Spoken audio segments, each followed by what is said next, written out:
yaitu kita lihat pertama kondisi korban. Sebelum kita mengutamakan kondisi korban, kita sebagai rescue juga harus mengutamakan diri kita dulu. Aman untuk area atau lingkungan dan aman untuk rescue-nya dulu. Kalau udah aman semuanya, baru kita menentukan untuk korbannya. Area mana yang akan kita gunakan, lokasi mana yang aman untuk korban kita turunkan, dan yang paling utama kecepatannya.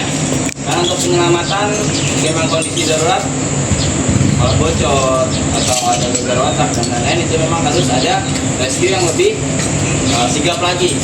Siapa tahu di sini nanti juga ada ya Pak, pasti ada tim standby rescue. Jika memang ada kondisi seperti itu sudah standby, tinggal langsung rescue saja.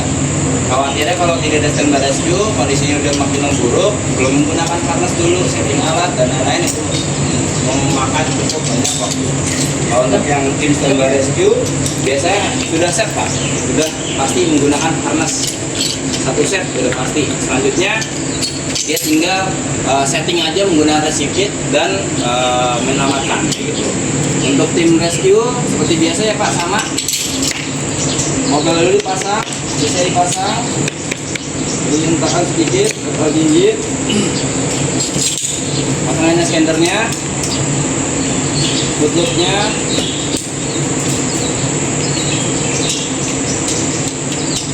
atur bootloopnya. Di sini contohnya itu pakai footloop aja untuk penyelamatannya. Ya.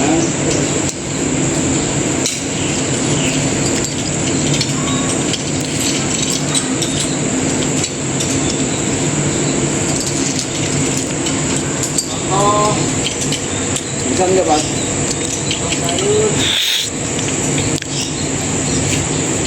Oke. Seperti pada umumnya Pak, kalau setiap mau rescue di lap naik, lap turun, kita sebagai rescuer harus berada di atas korban. Pindah dulu ke alat turun.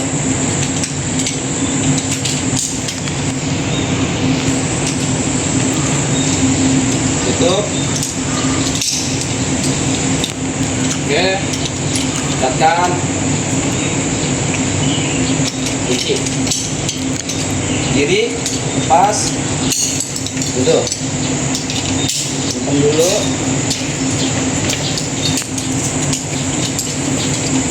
Ke area yang bisa kita gapai korban.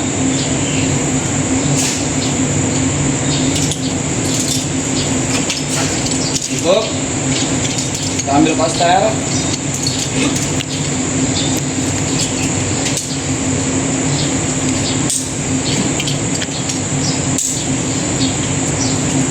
Ini simpul tarik lepas ya Pak. Jadi kalau Bapak butuh panjang, tinggal tarik lepas dia otomatis. Selanjutnya kita gapai. Punten. Saya buka. Oke, langsung pasang ke jari perut korban. Kunci, sudah satu poin. Selanjutnya di sini opsi ya Pak.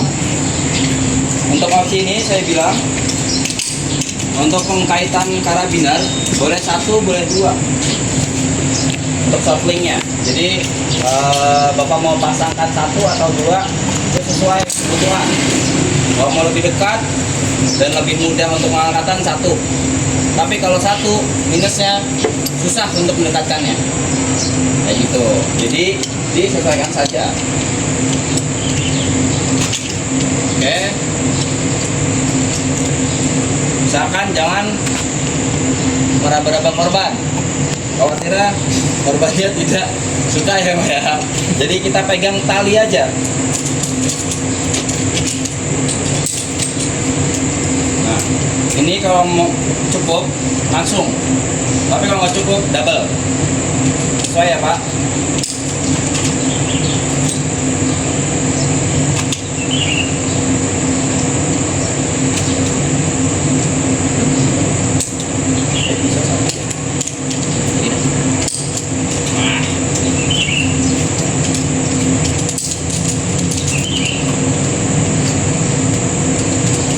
Sorry, ke sini. Oke. Oke. digapai dulu biar mempermudah. Nah, satu aja cukup.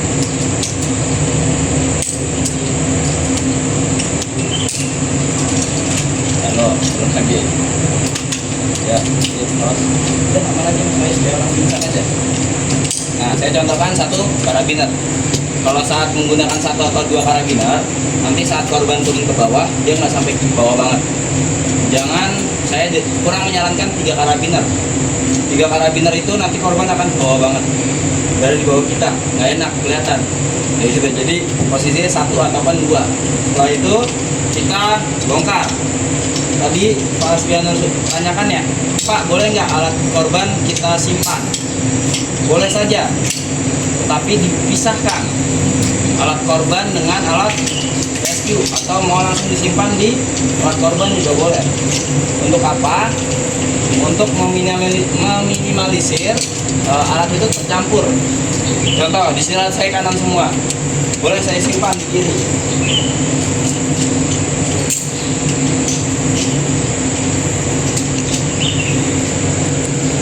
Simpan di kiri saya. Selanjutnya scannernya.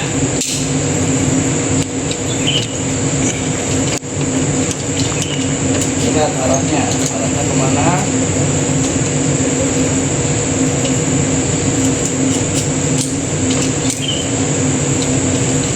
Oke, sudah.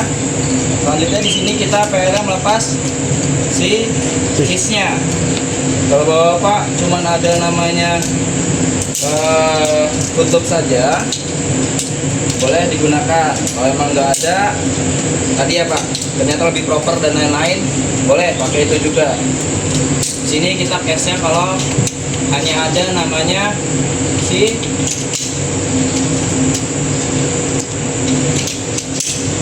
cuman ada si tutup aja sama si puli. Kita ambil tutup, boleh tutup saya ataupun si korban, sesuaikan saja.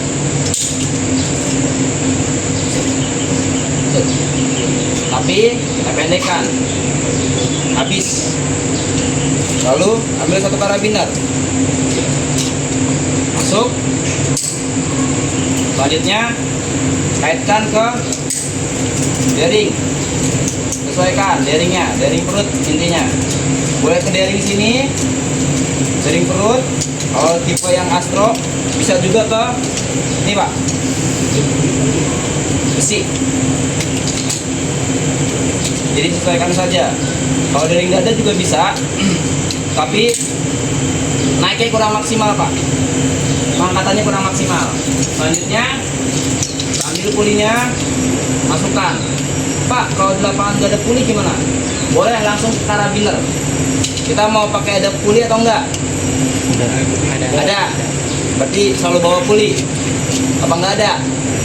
Nggak ada. Ya. Saya simpen deh puli saya ya. Saya simpan. Contoh di lapangan kita cuma bener 1 set. Oke, nggak apa-apa. Masukkan. Sip. Selanjutnya ini saya injak. PR saya saat sudah berpindah posisi itu nanti saya harus memposisikan namanya menahan footloop saya agar tidak bablas, atau menahan kaki saya karena kaki saya akan masuk ke bagian sini.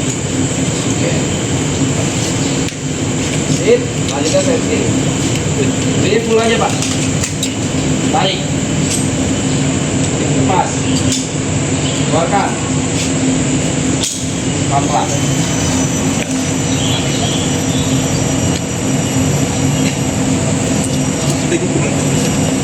Lalu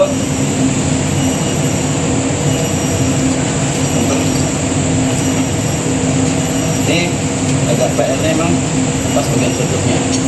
Sudah, turunkan.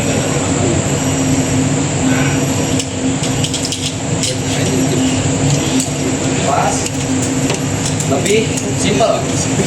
Jadi teknik ini memerlukan namanya rescue ini harus full berdiri. Full berdiri. Selanjutnya posisinya tegak.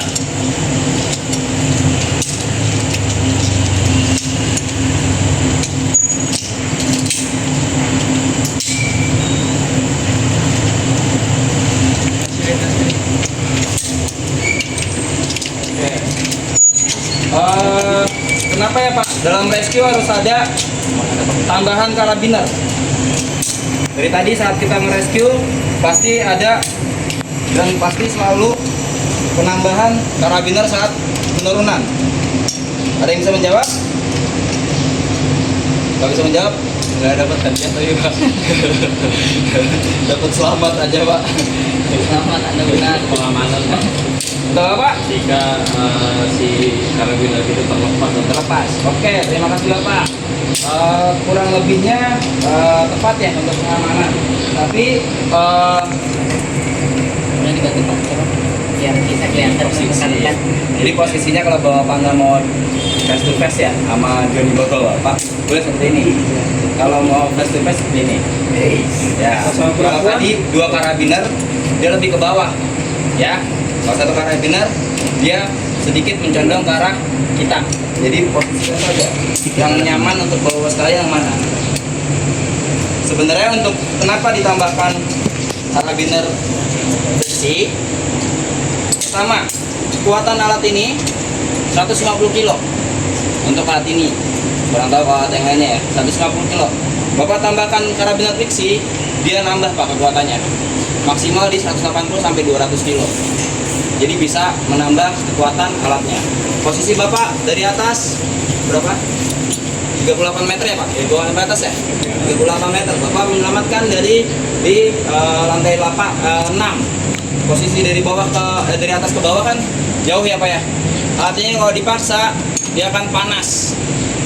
Panas dan kenapa harus difriksikan agar talinya juga tidak rusak. Oke, kita tarik ke atas, tuasnya tekan sedikit baru rilis. Sudah seperti ini. Lepas. Lepas. Lepas. Kalau ada tim lagi lebih enak Pak. Kita tinggal udah selesai. Tapi kalau nggak ada hanya sendiri, kita harus menyelesaikan. Kalau korbannya pingsan, kita langsung pindahkan. Tapi kalau korbannya masih sadarkan diri, kita posisikan. Kurang lebih seperti ini. Turunkan terlebih dahulu. Punten Mas. Punten. Ayo. Sip. Oke. Kakinya miring untuk tumpuan. Sip. Sudah habis. Keluarkan. Jauhkan. Posisikan kakinya. Posisikan kepalanya. Oke, kalau sadar kita ajak ngobrol. Bapak, bagian mana yang sakit? Terus selanjutnya, kalau emang ternyata sudah agak ini Pak, kita boleh cek karena posisi kalau udah lebih dari 30 menit atau 15 menit, kita cek harus atau tubuh dalam bagian dalam. Kita lihat aja Pak, seperti ini. Nah, kayak gitu. Lihat bagian wedding, bagian apa nih, pundak, sama kalau emang ternyata full body ya kita nggak akan bisa bagian pinggang dan lain-lain. Tapi kita cek ada memar atau tidak. Kalau tidak ada memar, boleh lepaskan harness secara perlahan. Tapi posisi pemulihan terlebih dahulu 10 menit dulu. Ajak ngobrol, biasa kasih teh ya Pak. Teh hangat ya biasanya gitu. Nah, tapi nggak ya, ini juga ajak ngobrol. Tanya keluhannya apa saja yang dirasakan. Kalau memang sudah, Bapak mampu tidak berjalan atau tidak. Kalau memang mampu, kita bopong. Kalau nggak mampu, kita panggil tim emergency atau tim kayak gitu. Oke, seperti itu. Tanya Pak. Mungkin Pak. Ya. Besok-besok kalau ada pelatihan begini paling nggak ada ceweknya satu Pak. Oke. Jadi nggak